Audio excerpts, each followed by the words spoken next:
শুভেন্দু অধিকারী সুকান্ত মজুমদারকে হুঁশিয়ারি তৃণমূল সাংসদ কল্যাণ বন্দ্যোপাধ্যায়ের। ডানকুনি এলে ফিরতে পারবেন না বলে হুঁশিয়ারি। শুভেন্দু সুকান্তকে ডানকুনি আসার চ্যালেঞ্জ জানিয়েছেন কল্যাণ। কেন্দ্রীয় বাহিনীকে ছাড়াই আসার চ্যালেঞ্জ। ডানকুনিতে এসআইআর আতঙ্কে হৃদরোগে মৃত্যুর অভিযোগ। মৃতের বাড়িতে গিয়ে বিজেপিকে এই চ্যালেঞ্জ কল্যাণ বন্দ্যোপাধ্যায়ের।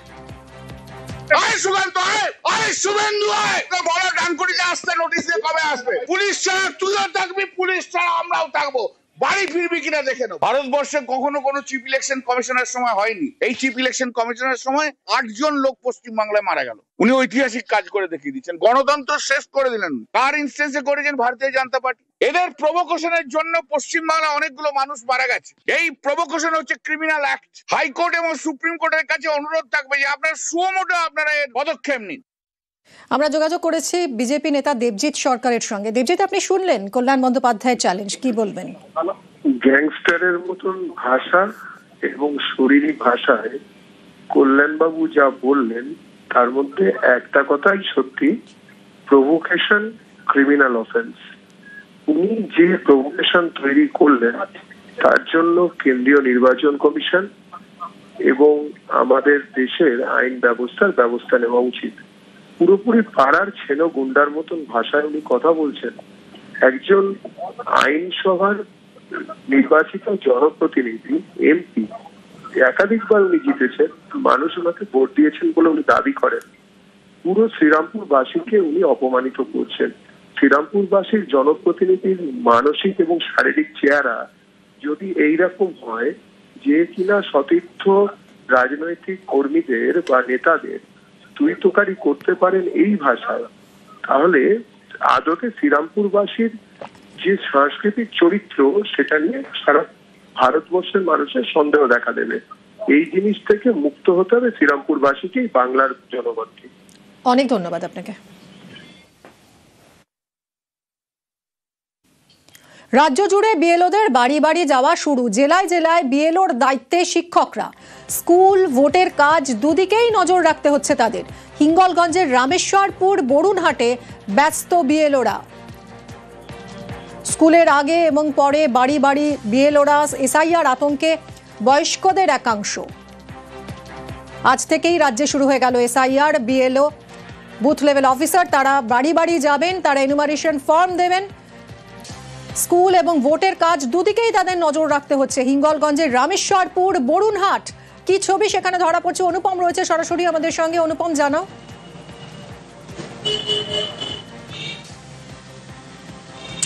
দেখো মিমি, এই যে হিঙ্গলগঞ্জের রামেশ্বরপুর বরুণহাট, এখানকার যে 39 নম্বর বুথে এখানকার যে বিএলও তিনি ইকবাল হোসেন, তিনি কিন্তু একদম সকাল সকাল ভোর হতেই কিন্তু তিনি এসআইআর এর যে ফর্ম, সেই ফর্ম হাতে কিন্তু তিনি গ্রামে বাড়িতে বাড়িতে পৌঁছেই যাচ্ছেন। তার যেটা বক্তব্য যে তার একসঙ্গে দুটো দায়িত্ব পালন করতে হচ্ছে। একদিকে যেমন তিনি শিক্ষক, তার স্কুলের দায়িত্বটাও পালন করতে হচ্ছে, অন্যদিকে বিএলওর দায়িত্বে যাতে যেহেতু তাকে নিযুক্ত করা হয়েছে সেই দিকটাও তাকে দেখতে হচ্ছে এবং সেই দায়িত্বটাও তাকে পালন করতে হচ্ছে। সেই জন্য একদম সকালবেলায় ভোর থাকতে তিনি গ্রামে বেরিয়ে পড়েছেন, প্রতিটা বাড়িতে বাড়িতে যাচ্ছেন, তাদেরকে বোঝাচ্ছেন কিভাবে ফর্ম ফিল আপ করতে হবে, কিভাবে কি কি করতে হবে, সবকিছু তাদেরকে বোঝাচ্ছেন।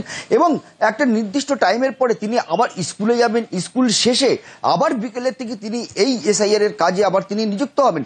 তবে এই যে বিএলওর কাজ, এই এসআইআর এর কাজ যখন শুরু হলো, একটা বড় আর একটা সমস্যা কিন্তু সামনে চলে আসলো কিন্তু গ্রামগঞ্জের দিকে। তার কারণ এই ফর্ম যখন গ্রামের মানুষদের, বিশেষ করে বৃদ্ধ মানুষদের হাতে গ্রামের দিকে দিচ্ছেন, তারা কিন্তু ফর্ম থেকে কিন্তু বুঝতেই পারছে না যে সেই ফর্মটাকে কি করে ফিল আপ করতে হবে, ফর্মটা কি করে করতে হবে। এবং সেই জন্য কিন্তু গ্রামের মানুষ তারা কিন্তু এই যে বিএলও তাদেরকেই কিন্তু অনুরোধ করছে যে আপনারাই এই ফর্মগুলো ফিল আপ করে দিন। এখানেই কিন্তু একটা বড় সমস্যা। একটা পরিবারে যদি 5 থেকে 10 জন যদি মেম্বার থাকে, তাহলে সেই 10টা ফর্ম ফিল আপ করতে গেলে কতটা সময় লাগবে? একটা বিএলওর কাঁধে অনেকগুলো ফর্ম তাকে দিতে হবে, তাকে সেই কাজটা পরিপূর্ণ করতে হবে। সেই জন্য কিন্তু বিএলওরা এইসব পরিবারগুলোকে বোঝাচ্ছে যে গ্রামে যারা এইসব ফর্ম ফিল আপ করতে পারে তাদেরকে দিয়ে ফর্মগুলো ফিল আপ করুক, করে তাদেরকে জমা দিক। আর তাদের পরেও যদি সমস্যা হয় তাহলে তো বিএলওরা তো আছে, তারা দেখিয়ে দেবে। যদিও এলাকার যেসব বয়স্ক মানুষ তারা কিন্তু রীতিমতো আতঙ্কে ভুগছে। একদমই অনুপম, অনেক ধন্যবাদ। সকাল সকাল বেরোতে হয়েছে, কারণ স্কুলে যেতে হবে আবার 10টায়। সেই জন্য সকাল সকাল আজ থেকেই শুরু, কাজে বেরিয়ে পড়েছি। এই যে এনুমারেশন ফর্ম বিলি করছি বাড়ি বাড়ি। একটু চাপের, আমাকে সকালবেলা স্কুলে যাওয়ার আগে যতটা সময় পাই কিছুটা করতে হচ্ছে, আর স্কুল থেকে এসে কিছুটা সময় পেলে সেই সময় করব। অনেক রাত্রে তো লোকের বাড়িতে যাওয়া যায় না, সেই জন্য এই সকালবেলা কিছুটা, বিকেলবেলা কিছুটা, তবুও চেষ্টা করছি যতটা কি করা যায়। আর ফর্ম ফিল আপে বলেছি তাদের যারা জানে তাদের কাছ থেকে একটু করে নিতে, না হলে কারোর কোনো অসুবিধে হলে আমি করে দেবো। স্যার চালু হয়ে গেছে, তার জন্য বাড়িয়েছে অফিসার। কে এসেছিল? Officer, BLA officer. হ্যাঁ, আমাদের কাগজপত্র দিয়ে বুঝিয়ে দিলে এইভাবে ফর্ম ফিল আপ করতে হবে। এটা আমাকে যেভাবে বুঝিয়ে দিয়েছে সেইভাবে এখন যেভাবে চালু হয়েছে স্যার, চারদিকে শুনছি মানুষ খুব হতাশা, মানুষ খুব আতঙ্কের মধ্যে আছে। সেই জন্য বিহার যেভাবে বুঝিয়ে বলেছে আমরা সেইভাবে কাগজপত্র দিয়েছে আমাদের, সেইভাবে বুঝিয়ে বলেছি। ভোটারদের বাড়ি বাড়ি যাওয়া শুরু করেছেন বিএলওরা, আর তার আগে ভোটার তালিকা থেকে নাম বাদ দেওয়ার হুমকি দিয়েছেন বলে চাঞ্চল্যকর অভিযোগ বিএলওর বিরুদ্ধে। মালদা জেলা প্রশাসনের কাছে এই নিয়ে নালিশ জমা পড়েছে। পশ্চিমবঙ্গে শুরু হয়েছে এসআইআর। মঙ্গলবার থেকে ভোটারদের বাড়ি বাড়ি যাবেন বিএলওরা। তার আগেই মালদায় এক বুথ লেভেল অফিসার তথা স্থানীয় তৃণমূল নেতার বিরুদ্ধে হুমকি দেওয়ার অভিযোগ। মালদার কালিয়াচকের বীরনগর 2 নম্বর গ্রাম পঞ্চায়েত এলাকা। এখানকার বেগুনটোলার বাসিন্দা নরেন্দ্রনাথ মণ্ডল। এই এলাকারই তৃণমূল নেতা কেনারাম মণ্ডল সরকারি চাকুরে স্কুল শিক্ষক।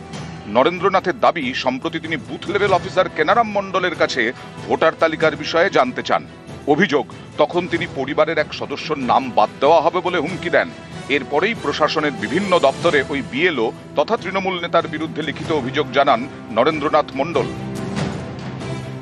আপনার বৌমার ভোট বাতিল হয়ে যাবে, বুঝলেন? আপনার বৌমার ভোট বাতিল হয়ে যাবে, তুমি প্রমাণ করতে পারবা না। যার ভোট এটা আপনার বৌমার ভোট দিচ্ছে। আমি গ্রামের একটা সাধারণ মানুষ, বাড়ি অভিযোগ করেছি বিডিও, এসডিও, ডিএম। আমরা কারোর নাম কাটতেও পারি না, কারোর নাম ঢুকাতেও পারি না। ইলেকশনের কাজ সিও দপ্তরের কাজ, এখানে কোনো দলের ব্যাপার নেই। অভিযোগ করতে পারে, কিন্তু এই অভিযোগ হচ্ছে ভিত্তিহীন অভিযোগ।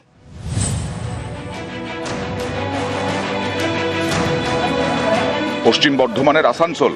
এখানকার 3টি প্রাইমারি স্কুলে মোট 6 জন শিক্ষক। সকলেরই এসআইআর এর কাজ পড়েছে। এতেই তারা চিন্তায়। তাদের প্রশ্ন, স্কুলে ক্লাস নেবেন কিভাবে? আর যদি ক্লাস নিতে হয় তাহলে এসআইআর এর কাজ করবেন কিভাবে? স্কুল করার পরে তো আর ভোটারদের বাড়ি বাড়ি যাওয়া সম্ভব নয়। আমাদের দুজনকেই নিয়ে নেওয়া হয়েছে বিএলওর দায়িত্বে। আমাদেরকে স্কুল করার পরে সেই কাজটা করতে হবে। এবার স্কুল আবার আমাদের 10:30 থেকে 4টা, 5টার পরে আমাদেরকে এসআইআর এর কাজ করতে হবে। এই অবস্থাতে আমার মনে হয় খুব অসুবিধা হবে কাজ করতে। ডেপুটেশনে কোনো টিচার মানে দিতেন স্কুল ডিপার্টমেন্ট থেকে, তাহলে আমার মনে হয় কাজটা খুব সুবিধা হবে। আলিপুরদুয়ারের পাতলাখাওয়া গ্রাম পঞ্চায়েত। এখানকার একটি স্কুলের চুক্তিভিত্তিক শিক্ষক খিতিন বর্মন। তিনি আবার তৃণমূলের অঞ্চল সভাপতি। এসআইআর এ বুথ লেভেল অফিসার করা হয়, কিন্তু তৃণমূল নেতা হওয়ায় তার বিরুদ্ধে আপত্তি তোলে বিজেপি। এরপর তিনি অঞ্চল সভাপতির পদ ছাড়েন। ভারতের নির্বাচন কমিশন কাকে রাখবেন, কাকে অ্যাপয়েন্টমেন্ট দিবেন, সেটা তাদের ব্যক্তিগত ব্যাপার। শুধু এতটুকু বলবো, খিতিন বর্মন যে বিএলও হিসেবে ছিলেন, উনি আমাদের পাতলাখাওয়া দলীয় অঞ্চল সভাপতি ছিলেন, কিন্তু বর্তমানে সেই কাজ থেকে অব্যাহতি চেয়েছেন, আমরা তাকে অব্যাহতি দিয়েছি। সোমবার বুথ লেভেল অফিসারদের ট্রেনিং শেষ। মঙ্গলবার থেকে ভোটারদের তারা বাড়ি বাড়ি যাবেন। সোমবার ডালহাউসির জেসাব বিল্ডিং থেকে বিএলওদের দেওয়া হয় এনুমারেশন ফর্ম। এই গণনা ফর্ম নিয়ে উত্তর কলকাতার 6টি বিধানসভা এলাকায় যাবেন বুথ লেভেল অফিসাররা। দক্ষিণ 24 পরগনার ট্রেজারি বিল্ডিং থেকেও এদিন দেওয়া হয় এনুমারেশন ফর্ম। ফর্ম হাতে পেয়ে গেলেও অনেক বিএলও চিন্তায়। তাদের প্রশ্ন, স্কুলে ডিউটি করে ভোটারদের বাড়ি বাড়ি যাবেন কিভাবে? এটা যে ধরনের কাজ, এই কাজটা করতে 8 ঘন্টা একটা সময় লাগবে। সে কি করে কাজটা সম্পন্ন করতে পারবে? এই জন্য এটাকে ফুল ডিউটি দিতে হবে, আদারওয়াইজ কিন্তু ইন সার্ভিস ইয়েতে কাজ করা সম্ভব নয়। অন ডিউটি না দিলে আমাদের তো 4:30 অবধি স্কুল, কারণ ডে স্কুল, তো 4:30টার পরে কাজটা করা কখনোই সম্ভব না। আর মহিলাদের পক্ষে সন্ধ্যাবেলা বাড়ি বাড়ি গিয়ে ফর্ম বিলি করার কাজটা একেবারেই সম্ভব না। নিউজ 18 বাংলা। বিএলওদের ফের গ্রেফতারি হুঁশিয়ারি। কমিশনের নির্দেশ অমান্যে বিহারের মতো গ্রেফতারি। বিএলওদের হুঁশিয়ারি দিয়েছেন শুভেন্দু অধিকারী। অযথা আতঙ্কের পরিবেশ তৈরি করছে বিজেপি। বিএলওদের সব রকম সাহায্যের আশ্বাস অভিষেক বন্দ্যোপাধ্যায়ের। এখন বিএলও হতে গিয়ে ঘোষণা করছে আমরা তৃণমূল করি না। নজর আমাদের থাকবে, ব্যবস্থা আমরা নেব এবং সব হিন্দু বুথে বিএলএ 2 থাকছে এবং আমি বলেছি সব রাজনৈতিক দলের বিএলএ 2দের সমন্বয় করে করব এবং বিএলওদের স্পেসও খুব কম। কোনো পলিটিক্যাল পার্টির কথা না শুনে ইলেকশন কমিশনের গাইডলাইন টোটো ফলো করা উচিত। একদম ইলেকশন কমিশনের লিখিত গাইডলাইন, তার বাইরে বিএলওরা দয়া করে যাবেন না। বিহারে বহু বিএলও বিপদে পড়েছে, এফআইআর হয়েছে, অ্যারেস্ট হয়েছে। যদি সুরক্ষা না পান, আক্রান্ত হন, ইলেকশন কমিশনেরও দ্বারস্থ হন, আপনারা আমাকে জানাতে পারেন। বিএলওদের কি কাজ করা উচিত বিএলওরা নিজেরা সবাই ভালো করে জানে, কিন্তু বিজেপি যে আতঙ্কের পরিবেশ তৈরি করছে, বিশেষ করে বিজেপির কিছু নেতা তারা হুমকি দিচ্ছে যে বিএলওদের অ্যারেস্ট করা হবে। আমরা তার এগেইনস্টে কমপ্লেনও করেছি। ইলেকশন কমিশন যদিও কোনো ব্যবস্থা নেয়নি, ইলেকশন কমিশনে তো দৃঢ়করণ হয়ে গেছে। যদি কারোর কোনো সাহায্য সহযোগিতার প্রয়োজন হয়, আমি প্রত্যেকটা বিএলওর কাছে অ্যাপিল করব, আমাদের সব জায়গায় ক্যাম্প থাকবে। আপনাদের সাহায্য সহযোগিতা হলে প্রশাসনের সাথে যোগাযোগ করবে। নির্বাচন কমিশনকে যেমন আপনারা জানাবেন, আপনারা প্রশাসনকেও জানাবেন, প্রশাসন আপনাদের পাশে দাঁড়াবে।